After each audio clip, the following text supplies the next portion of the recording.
नमस्कार दोस्तों। डेट है आज की 9 मार्च 2023 और स्वागत है आपका एडिटोरियल डिस्कशन में।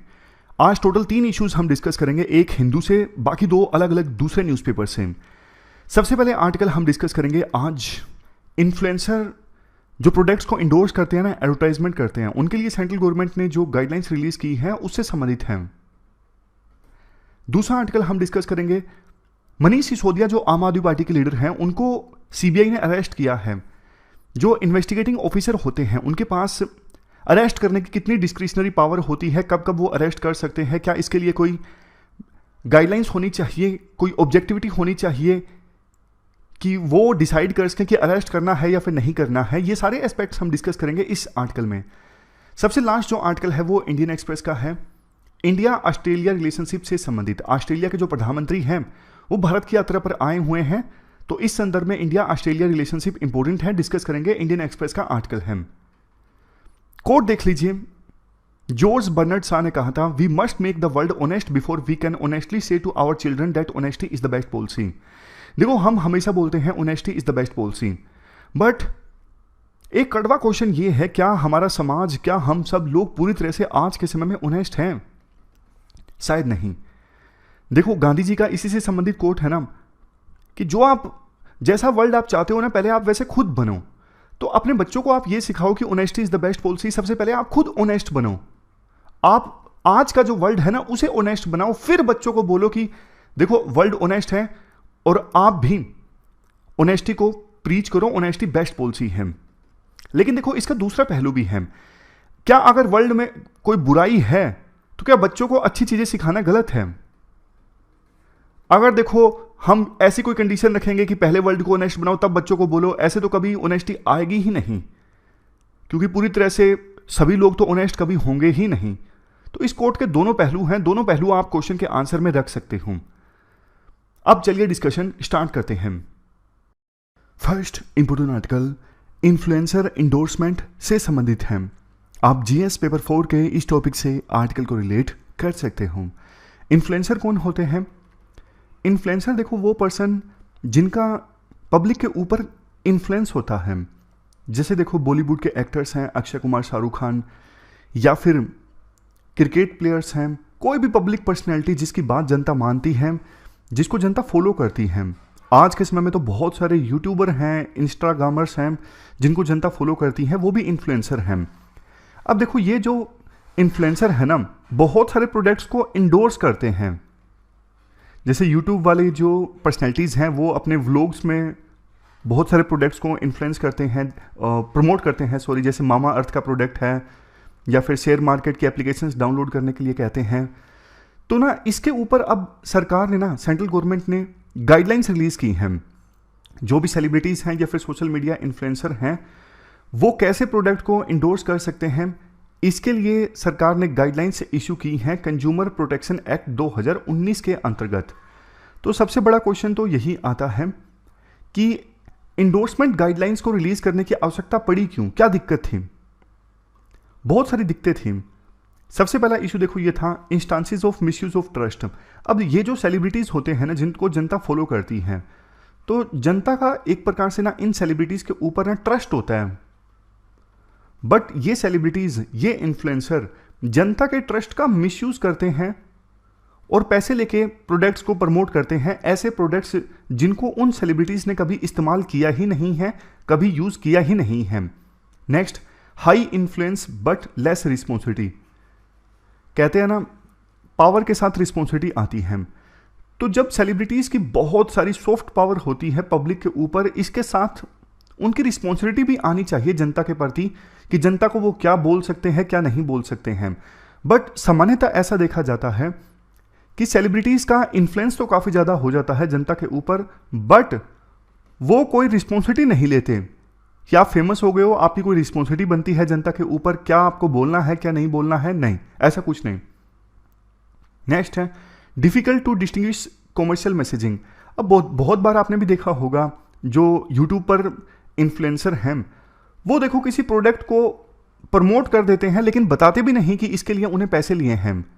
मतलब जनता को लगता है कि सामने वाला जो इन्फ्लुएंसर है वो अपना एक्सपीरियंस शेयर कर रहा है इस प्रोडक्ट के बारे में जो कि जेन्युइन है, बट वास्तव में वो एक्सपीरियंस शेयर करने के लिए उस इन्फ्लुएंसर ने पैसे लिए होते हैं।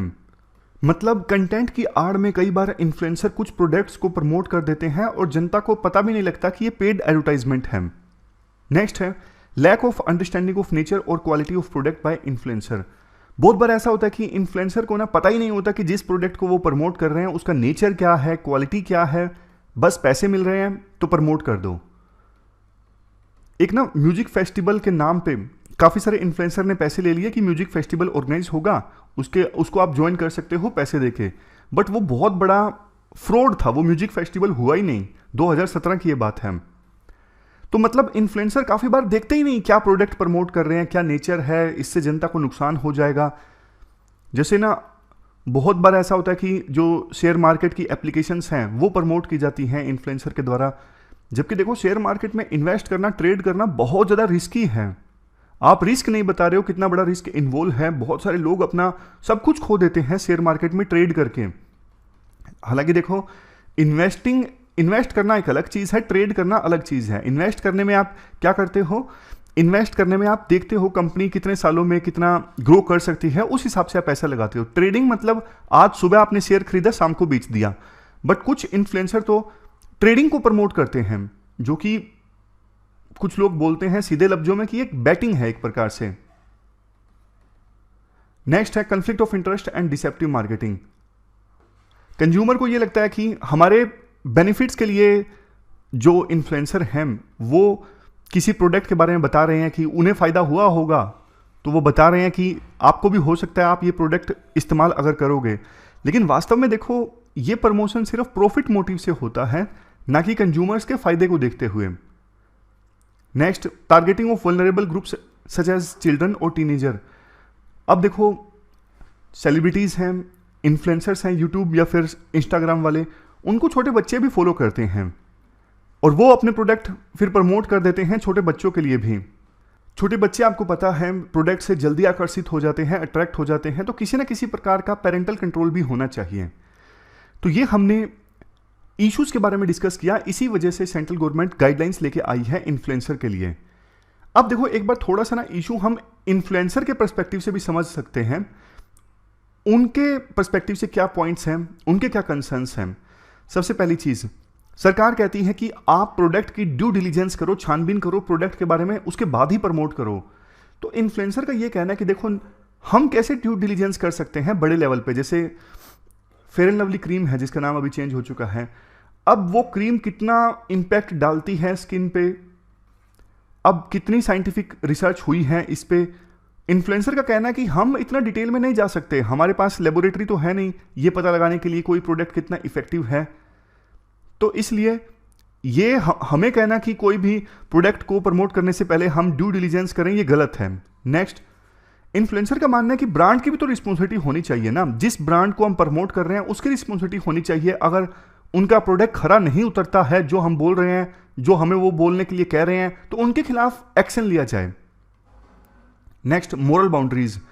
इन्फ्लुएंसर का ये कहना है हर एक इन्फ्लुएंसर अपने हिसाब से मोरल बाउंड्री ड्रा करता है। कुछ इन्फ्लुएंसर्स के लिए गुटखा प्रमोट करना गलत नहीं है, कुछ इन्फ्लुएंसर के लिए गलत हो सकता है।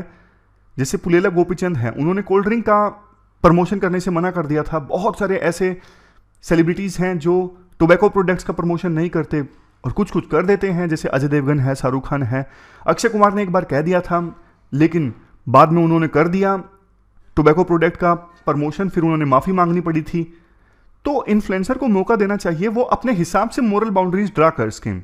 नेक्स्ट, इन्फ्लुएंसर की खुद की देखो रेपुटेशन और क्रेडिबिलिटी जुड़ी होती है। जब भी वो किसी ब्रांड को प्रमोट करते हैं तो वैसे भी वो पूरा अपना देखते ही हैं कि क्योंकि उनको भी पता है कि अगर गलती से हमने गलत प्रोडक्ट प्रमोट कर दिया तो हमारी भी रेपुटेशन खराब हो जाएगी। तो वो खुद से छानबीन थोड़ी बहुत जितना उनके बस में होते हैं वो करते हैं। अब गाइडलाइंस की बात कर लेते हैं। गाइडलाइंस हैं क्या जो सेंट्रल गवर्नमेंट ने रिलीज की है इन्फ्लुएंसर्स के लिए। सेंट्रल गवर्नमेंट ने कहा है कि देखो जब भी आप कुछ प्रमोट करोगे ना सोशल मीडिया प्लेटफॉर्म्स पे, आप बताओगे कि क्या क्या बेनिफिट्स और इंसेंटिव्स, चाहे वो मॉनिटरी बेनिफिट्स हों या फिर ट्रिप्स, होटल स्टे, कैसे भी आपको ब्रांड से फायदा मिल रहा है आप बताओगे, साफ साफ बताओगे। ये पेड प्रमोशन है ताकि जनता को समझ में आए। अगर आप नहीं बताते हो, कंपल्सरी डिस्क्लोज नहीं करते हो कि इस ब्रांड से मेरा एसोसिएशन है, इसका मैं पेड प्रमोशन करता हूं, ये मुझे ये बेनिफिट प्रोवाइड कर रहा है, ब्रांड, होटल स्टे, फ्लाइट, सब कुछ, अगर आप ऐसा नहीं करोगे तो 50 लाख तक की पेनल्टी लग सकती है आपके ऊपर। इसके अलावा कंज्यूमर प्रोटेक्शन एक्ट 2019 के अंतर्गत मिसलीडिंग एडवर्टाइजमेंट अगर आप करते हो तो पेनल्टी पहले से प्रिस्क्राइब है, वो आप पर लागू होगी अगर कोई वायलेशन होता है तो। नेक्स्ट, क्लियर कम्युनिकेशन आप अपने फॉलोअर्स को करोगे कि ये एडवर्टाइजमेंट है, स्पॉन्सर्ड है, पेड प्रमोशन है, जो भी है साफ साफ आप अपने फॉलोअर्स को बताओगे। नेक्स्ट है एडवर्टाइज रिस्पॉन्सिबली, मतलब आप ऐसा कोई प्रोडक्ट या सर्विस को प्रमोट नहीं करोगे जिसकी आपने ड्यू डिलीजेंस नहीं की है, जिसके बारे में आपने छानबीन नहीं की है, या फिर जिसको आपने पर्सनली यूज नहीं किया है। अब वे फॉरवर्ड की बात आती है। देखो, जो इंटरमीडिएटरी होते हैं ना, मतलब बिचौलिए होते हैं, जो प्रोडक्ट, जो ब्रांड ओनर्स हैं और इन्फ्लुएंसर दोनों के बीच में लिंक स्टैब्लिश करते हैं, ये उनकी भी जिम्मेदारी है कि इन्फ्लुएंसर्स को code of ethics for social media influencer के बारे में बताएं कि ये कोड है, आप एडवर्टाइजमेंट करने से पहले इस कोड को ध्यान से पढ़ लीजिए और नॉर्म्स को आप वायलेट मत कीजिए।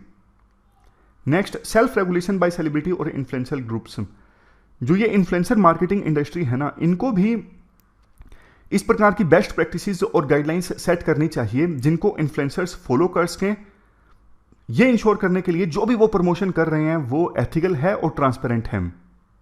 नेक्स्ट, जो बच्चों वाला पॉइंट हमने डिस्कस किया था ना, कई बार छोटे बच्चे झांसे में आ जाते हैं, तो इसको रोकने के लिए ना एज रिस्ट्रिक्शंस या फिर पेरेंटल कंट्रोल होना चाहिए पेड वीडियोस के ऊपर। मतलब अगर वीडियो में कोई ऐसे प्रोडक्ट को प्रमोट किया जा रहा है जो बच्चों के लिए नहीं है, तो उन वीडियो के ऊपर पेरेंटल कंट्रोल होना चाहिए।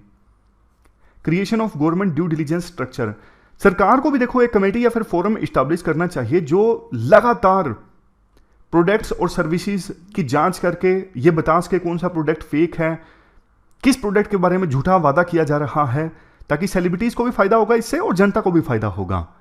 ये पूरा आर्टिकल हमने डिस्कस किया इन्फ्लुएंसर इंडोर्समेंट से संबंधित। चलते हैं आगे। इसके बाद देखो नेक्स्ट जो आर्टिकल है वो अरेस्ट करने से संबंधित है। आप जीएस पेपर 2 के इस टॉपिक से आर्टिकल को रिलेट कर सकते हैं। आर.के. राघवन जो पहले सीबीआई के डायरेक्टर रह चुके हैं, उन्होंने ये आर्टिकल लिखा है। कंटेक्स्ट देखो ये है, आम आदमी पार्टी के लीडर मनीष सिसोदिया को हाल ही में अरेस्ट किया गया सीबीआई के द्वारा। तो एक डिबेट स्टार्ट हो गई, क्या इस प्रकार से अपोजिशन के लीडर को निशाना बनाया जा रहा है। देखो जो पॉलिटिक्स इन्वॉल्व है इस पूरे इशू में वो हमारे काम की नहीं है, बट अरेस्ट करने से संबंधित टॉपिक जो है इस पर यूपीएससी क्वेश्चन पूछ सकती है। राइटर का ये मानना है, राइटर खुद सीबीआई के डायरेक्टर रहे हैं, कि देखो माना कि सीबीआई पूरी तरह से इंडिपेंडेंट काम नहीं करती, बायस्ड होकर काम करती है, बट बिना सोचे समझे ये नहीं कहा जा सकता कि जो भी लोगों को सीबीआई अरेस्ट करती है, खास करके पॉलिटिकल केसेस में, वो सारे पॉलिटिकली मोटिवेटेड होते हैं। राइटर के अनुसार देखो जो इन्वेस्टिगेशन ऑफिसर होता है ना, उसके पास सारे जब एविडेंस आ जाते हैं, आमतौर पे तभी उसकी हिम्मत होती है खास करके पॉलिटिकल लीडर को अरेस्ट करने की। उसको पता है कि मामला कोर्ट में जाएगा ही, अगर प्रॉपर एविडेंस नहीं है, प्रॉपर डॉक्यूमेंटेशन नहीं है, तो जज उसे मतलब सजा भी दे सकता है इन्वेस्टिगेशन ऑफिसर को कि आपने बिना सोचे समझे क्यों अरेस्ट कर लिया। तो आमतौर पे जब भी ऐसे अरेस्ट होते हैं ना, पॉलिटिकल अरेस्ट, तो डॉक्यूमेंटेशन रिकॉर्ड होता है, एविडेंस होते हैं, तभी अरेस्ट किया जाता है इन्वेस्टिगेशन ऑफिसर्स के द्वारा। अनटिल एंड अनलेस बहुत बार ऐसा होता है कि जो रूलिंग पार्टी के लीडर है ना, फॉर एग्जांपल बीजेपी है इस केस में, रूलिंग पार्टी के लीडर बहुत ज्यादा दबाव डाल दें सीबीआई के बड़े अधिकारियों के ऊपर कि कैसे ना कैसे करके अरेस्ट कीजिए, तब वो फिर इन्वेस्टिगेशन ऑफिसर पर दबाव डालते हैं सीबीआई के अधिकारी, कुछ भी हो अरेस्ट कर लीजिए, बाद में हम देख लेंगे। लेकिन आमतौर पर ना ऐसा होता कम है। आमतौर पे तो ऐसा ही होता है कि सीबीआई के अधिकारी भी अपने पॉलिटिकल बॉसेस को ये एक्सप्लेन कर देते हैं कि बिल्कुल सही समय नहीं है अरेस्ट करने का, अगर अरेस्ट अभी कर भी लिया तो कोर्ट छोड़ देगी, इससे सरकार की ही किरकिरी होगी, सरकार की ही बेइज्जती होगी। अब ना थोड़ा लीगल प्रोविजंस के बारे में राइटर डिस्कस करते हैं, उससे पहले कोर्ट बताते हैं। एक इंग्लिश जज ने ना एक बार ये कहा था, मैं जानता हूं आपने ये मर्डर किया है एक टीवी पर सेलिब्रिटी का, लेकिन मेरे पास ना सबूत नहीं है आपको दोषी ठहराने के लिए। तो ये बात इंग्लिश जज ने बोली थी। इससे यह साबित होता है कि कानून में ना सारी जो रिस्पॉन्सिबिलिटी होती है ना वो इन्वेस्टिगेशन वाली एजेंसीज के ऊपर होती है कि आप पूरी तरह से ये साबित करो कि सामने वाले पर्सन ने, एक्यूज्ड ने अपराध किया है। सारी रिस्पॉन्सिबिलिटी इन्वेस्टिगेशन एजेंसीज के ऊपर होती है। तो इस वजह से कई बार ये तर्क भी दिया जाता है इन्वेस्टिगेटिंग एजेंसीज के द्वारा, कम से कम हमें अरेस्ट की तो पावर दी जाए कि लिबरली हम अरेस्ट कर सकें, और जो भी इंफॉर्मेशन है जो एक्यूज्ड के पास, हम वो इंफॉर्मेशन उससे निकलवा सकें। लेकिन देखो, कानून ये कहता है बेशक 9 आरोपी छूट जाएं, लेकिन एक इनोसेंट जो है वो, उसको सजा नहीं मिलनी चाहिए। समझ गए? इस प्रकार से कानून काम करता है। बट देखो, ये जो अरेस्ट करने की प्रक्रिया होती है ना, जब भी किसी को अरेस्ट किया जाता है, तो इसमें ना इन्वेस्टिगेशन ऑफिसर के पास ना बहुत डिस्क्रिशनरी पावर होती है कि कब किसको अरेस्ट किया जाए, कैसे अरेस्ट किया जाए। अगर आप बोलोगे कि इसके लिए प्रॉपर मैकेनिज्म होना चाहिए, तो इसका आंसर ये आएगा, मतलब जो ऑब्जेक्टिविटी वाले भी ऑफिसर है ना, जो ऑब्जेक्टिविटी वाले जज हैं, बिल्कुल ऑनेस्ट जज, बिल्कुल ऑनेस्ट ऑफिसर, वो भी यही बोलेंगे कि देखो, ऐसा कोई रूल नहीं है जो हर एक केस में अप्लाई किया जा सके कि कब किसको अरेस्ट करना चाहिए या फिर नहीं करना चाहिए। ये केस बाय केस बेसिस पर ही डिसाइड होता है। और कई बार ऐसा होता है कि बहुत सोच समझ के अरेस्ट किया जाता है इन्वेस्टिगेशन ऑफिसर्स के द्वारा, लेकिन कोर्ट के सामने जब प्रेजेंट किया जाता है तो इवन पहली तारीख में ही जज जो है वो एक्यूज्ड को छोड़ देते हैं, क्योंकि सामने वाले वकील के द्वारा काफ़ी इमोशनल आर्ग्यूमेंट्स प्रेजेंट किए जाते हैं। बहुत बार ऐसा होता है। लेकिन फिर भी राइटर कहते हैं कोड ऑफ क्रिमिनल प्रोसीजर 1973 में बताया गया है अरेस्ट करने के बारे में, जैसे एक बहुत बड़ा मिथ है कि ना सिर्फ कोर्ट के वारंट की सहायता से ही पुलिस किसी एक्यूज्ड को गिरफ्तार कर सकती है, लेकिन ये मिथ है। अगर देखो, पुलिस के पास टाइम नहीं है, उन्होंने अपने पुलिस स्टेशन की डायरी में नोट कर दिया है कि ये रीजन है, हमारे पास टाइम नहीं है वारंट लेने का और हम अरेस्ट करने जा रहे हैं एक्यूज्ड को, तो बिना वारंट लिए भी पुलिस अरेस्ट कर सकती है। लेकिन बताना होता है प्रायर में कि हम अरेस्ट करने जा रहे हैं, लेकिन हमारे पास टाइम नहीं है वारंट लेने का। संविधान का जो आर्टिकल 22 है, इसमें कहा गया है कि पर्सन को अगर किसी भी ग्राउंड पे अरेस्ट किया जाता है तो बताना पड़ेगा कि इस ग्राउंड पे हमने अरेस्ट किया है, इस बेसिस पर, और 24 घंटे के अंदर अंदर नियरेस्ट मजिस्ट्रेट के सामने प्रेजेंट करना होता है, ट्रेवल टाइम निकाल के। कई बार दूसरे स्टेट में जाके पुलिस गिरफ्तार करती है, तो फिर ट्रेवल टाइम निकाल के 24 घंटे के अंदर मजिस्ट्रेट के सामने प्रेजेंट करना होता है। और यह भी कहा गया है सीआरपीसी में कि ऑफिसर ना अननेसेसरली, मतलब बिना आवश्यकता के ना फोर्स का इस्तेमाल नहीं करेंगे। अगर एक्यूज्ड जिसको गिरफ्तार करने जा रहे हैं वो वायलेंट है तो अलग बात है, अदरवाइज ऑफिशियल्स अपनी तरफ से बिना जरूरत के फोर्स का इस्तेमाल नहीं करेंगे। और एक बार गिरफ्तार कर लिया तो क्लोज रिलेटिव को बताना होता है कि हमने गिरफ्तार किया है, इस बेसिस पर गिरफ्तार किया है, और यहां पे इस जगह पे आपका जो रिश्तेदार है वो हमारी कस्टडी में है। यह सब बताना होता है कंसर्न ऑफिशियल को, रिलेटिव को भी। इतने डिटेल प्रोविजन होने के बाद में सीआरपीसी में डिस्क्रिशन कम नहीं हो जाती इन्वेस्टिगेशन ऑफिसर की। डिस्क्रिशन फिर भी रहती है कब एक्यूज्ड को गिरफ्तार किया जाए, कैसे, किस कंडीशन में, और वो केस बाय केस बेसिस पे डिपेंड करता है। Even DK Basu versus state of West Bengal, इस केस में ना डिटेल से बताया है सुप्रीम कोर्ट ने अरेस्ट का प्रोसीजर क्या होना चाहिए, कैसे अरेस्ट किया जाए, लेकिन फिर भी डिस्क्रिशन तो रहती ही है इन्वेस्टिगेशन ऑफिसर्स के पास में। कई बार ना जज ये पूछते हैं कि आपने इस केस में A एक्यूज्ड को गिरफ्तार किया, B को क्यों नहीं किया। राइटर कहते हैं ये चीज जो जज पूछते हैं ना, ये उनकी अथॉरिटी के बाहर है, उन्हें ये नहीं पूछना चाहिए। अगर किसी को गिरफ्तार किया है, अगर आपको लगता है कि मालाफाइड इंटेंशन से गिरफ्तार किया गया है, तो आप कार्रवाई कर सकते हो, आप क्वेश्चन पूछ सकते हो, लेकिन ये नहीं पूछना चाहिए कि A एक्यूज्ड को गिरफ्तार किया, B को क्यों नहीं किया। समझ गए? इसके बाद लास्ट में राइटर वही बात बोलते हैं कि देखो, कई बार ना पॉलिटिकल लीडर्स ऑफिसर्स को बोलते हैं, दबाव डालते हैं कि आप इसको गिरफ्तार कीजिए, तो उस समय ना हायर रैंक के जो ऑफिसर है ना, उनकी ड्यूटी बनती है पॉलिटिकल बॉसेस को एक्सप्लेन करना कि अभी एक्यूज्ड को गिरफ्तार करना ठीक नहीं है, अभी अगर गिरफ्तार किया गया तो प्रॉपर डॉक्यूमेंटेशन नहीं है, एविडेंस नहीं है, एक्यूज्ड छूट जाएगा। समय आने पर जब सारे एविडेंस होंगे, डॉक्यूमेंटेशन होंगे, तब गिरफ्तार किया जाएगा तो ज़्यादा बढ़िया है। अगर कोई पॉलिटिकल, मतलब बड़े रैंक का अधिकारी ये बढ़िया से एक्सप्लेन कर देता है पॉलिटिकल लीडर्स को, तो सब कुछ ठीक है। लेकिन कई बार बड़े रैंक के अधिकारी डर जाते हैं, फिर वो अपने इन्वेस्टिगेटिंग ऑफिसर्स को बोलते हैं आप गिरफ्तार कीजिए, तब सारा मामला गड़बड़ा जाता है। लेकिन ऐसा बहुत कम होता है। तो ये पूरा आर्टिकल हमने डिस्कस किया अरेस्ट करने की पावर्स से संबंधित। अब चलते हैं लास्ट आर्टिकल की तरफ। इसके बाद next article India Australia relationship से संबंधित है। आप जीएस पेपर 2 से इस आर्टिकल को रिलेट कर सकते हो। क्या कंटेक्स्ट है? देखो, ऑस्ट्रेलिया के जो प्रधानमंत्री है ना, एंथनी एल्बनीज, वो भारत की यात्रा पर आए हुए हैं। आज सुबह की बात है, उन्होंने इंडिया और ऑस्ट्रेलिया के बीच जो मैच चल रहा है ना गुजरात के नरेंद्र मोदी स्टेडियम में, वहां पे मैच को भी अटेंड किया। अब देखो, इस आर्टिकल में यह कहा जाता है कि ना पिछले 10 सालों में इंडिया और ऑस्ट्रेलिया के रिलेशंस ज्यादा मजबूत हुए हैं। उससे पहले कॉम्प्लीमेंट्रीज काफी थी। कॉम्प्लीमेंट्रीज मतलब कुछ ऐसी चीजें थी जो इंडिया के पास थी जिसको ऑस्ट्रेलिया की आवश्यकता थी, और कुछ चीजें ऑस्ट्रेलिया के पास थी जिसको इंडिया की आवश्यकता थी। मतलब ट्रेड अच्छा हो सकता था दोनों देशों के बीच में, बट ना इंग्लिश लैंग्वेज है, दोनों को गुलाम बनाया था ब्रिटेन ने। बट बावजूद इसके दोनों देशों के बीच रिलेशनशिप ज्यादा पनप नहीं इसके, जिसके पीछे रीजन काफी है। जैसे सबसे बड़ा रीजन तो ये है, कोल्ड वॉर में ना दोनों देश अलग अलग ग्रुप्स में थे। ऑस्ट्रेलिया जहां यूएस के साथ था, और इंडिया तो वैसे नाम की बात बोलता था, लेकिन यूएसएसआर के साथ काफी करीबी थी इंडिया की। पॉलिटिकल विल पावर भी नहीं थी। इवन जब कोल्ड वॉर खत्म हो गया ना, उसके बाद भी रिलेशन कोई खास मजबूत नहीं हुए, क्योंकि दोनों देशों के पॉलिटिकल लीडर्स में ना विल नहीं थी रिश्तों को सुधारने की। बट 1986 में राजीव गांधी गए थे ऑस्ट्रेलिया में। उसके बाद 2014 में प्रधानमंत्री मोदी जब गए ना ऑस्ट्रेलिया की यात्रा पर, उसके बाद से अभी तक रिलेशनशिप काफी मजबूत हो रही है दोनों देशों के बीच में।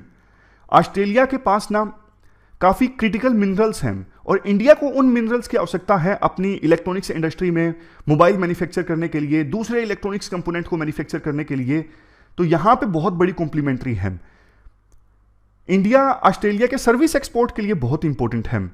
जैसे देखो, बहुत सारे इंडियन स्टूडेंट्स ऑस्ट्रेलिया में जाते हैं पढ़ने के लिए, और नियरली 60,000 इनकी संख्या है।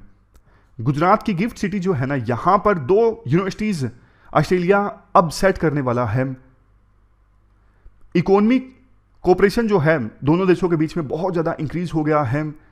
जैसे देखो, हुआ क्या, पहले ना दोनों देशों ने एक गलती की, चाइना के ऊपर दोनों काफी रिलाय हुए। इंडिया भी काफी समय तक यही समझता रहा कि चाइना के साथ बढ़िया रिश्ते हो सकते हैं, इसी आप कह सकते हो इल्यूजन में इंडिया रहा, और चाइना ऑस्ट्रेलिया ने भी यही गलती की।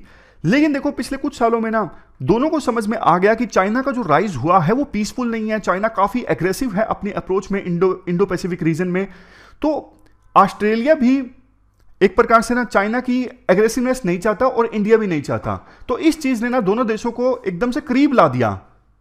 बाद में वैसे देखो, आइडिया रखा गया जापान के द्वारा कि एक इंडो पैसिफिक रीजन में डेमोक्रेसीज एक साथ आते हैं चाइना को कंटेन करने के लिए। तो क्वाड बना, जिसमें यूएस, इंडिया, जापान, ऑस्ट्रेलिया ये सारे देश हैं। अब तो देखो, दोनों देश इकोनॉमिकली काफी कोऑपरेट करने लगे हैं। दोनों सप्लाई चेन्स को डाइवर्स करना चाहते हैं, चाइना के ऊपर अपनी डिपेंडेंसी खत्म करना चाहते हैं। दोनों को एक दूसरे की जरूरत है। राइटर ना कुछ सजेशंस देते हैं। जैसे देखो, एक, दोनों देश कोऑपरेट कर रहे हैं काफी, क्वाड भी काफी एक्टिव है इंडो पैसिफिक रीजन में। लेकिन देखो, कुछ देश ऐसे हैं जैसे साउथ ईस्ट एशिया के कंट्रीज, आसियान के देश, वो ना थ्रेटन फील नहीं करने चाहिए। उनको ना ये यकीन दिलाना जरूरी है कि देखो, जो क्वाड एक्टिव है उसका मकसद चाइना को कंटेन करना नहीं है। उसका मकसद ये है कि पब्लिक गुड पे काम करना, इंडो पैसिफिक रीजन में पीस इस्टेब्लिश हो, जो सी लेन्स है कम्युनिकेशन की वो ओपन रहे, डेवलपमेंट आए, इन सब चीजों पे फोकस करेगा क्वाड। मतलब क्वाड का जो रोल है वो नेगेटिव नहीं है किसी ना किसी प्रकार से चाइना को रोकना, बल्कि पॉजिटिव भी है कि इस रीजन में स्टेबिलिटी इस्टेब्लिश करना, इंडो पैसिफिक रीजन में डेवलपमेंट लेके आना। नेक्स्ट, दूसरा देखो, इंडो पैसिफिक रीजन जो है, यहां पे दोनों देश मिलके अलग अलग सीज में, अलग अलग छोटे छोटे रीजन्स में काम कर सकते हैं। जैसे अरेबियन सी है, बे ऑफ बंगाल, बंगाल की खाड़ी का रीजन है, ईस्टर्न इंडियन ओशन है, साउथ पैसिफिक है। इंडो पैसिफिक रीजन तो बहुत बड़ा है ना, इसके अंदर भी छोटे छोटे बहुत सारे रीजन्स हैं। तो स्पेसिफिक रीजन्स में दोनों देश मिलकर काम कर सकते हैं चाइना को रोकने के लिए। जैसे बंगाल की खाड़ी में इंडिया और ऑस्ट्रेलिया ने मिलकर बांग्लादेश में कुछ प्रोजेक्ट इस्टेब्लिश कर दिया। इस प्रकार की बात राइटर बोलना चाहते हैं। नेक्स्ट पॉइंट देखो, ये है, अब इंडो पैसिफिक रीजन में जैसे इंडिया और ऑस्ट्रेलिया के छोटे छोटे आइलैंड्स हैं, for example Andaman and Nicobar हैं, ऑस्ट्रेलिया के भी कुछ हैं। तो इन आइलैंड्स को अच्छे से डेवलप किया जाए, क्योंकि उनकी लोकेशन स्ट्रेटेजिक है। दोनों देश मिलके ऐसे आइलैंड्स को बढ़िया डेवलप करने में कोऑपरेट कर सकते हैं। और इसके अलावा और छोटे छोटे जो आइलैंड कंट्रीज हैं ना, उनके साथ भी मिलकर कोऑपरेशन इस्टेब्लिश कर सकते हैं इंडिया और ऑस्ट्रेलिया, ताकि चाइना के पाले में उनको जाने से रोका जा सके। तो मेन तो देखो यही पॉइंट्स हैं, लास्ट में ये पॉइंट है, ये कोई खास इंपॉर्टेंट है नहीं। तो इस प्रकार से हमने, इसकी स्लाइड नहीं बन पाई थी, लेकिन इशू मतलब आर्टिकल अच्छा है इंडियन एक्सप्रेस का। तो ये पूरा आर्टिकल हमने डिस्कस किया इंडिया ऑस्ट्रेलिया रिलेशनशिप से संबंधित। हमारी आज की इस डिस्कशन में इतना ही है। आज हमने 3 इश्यूज को डिटेल से डिस्कस किया। Thank you very much for discussion.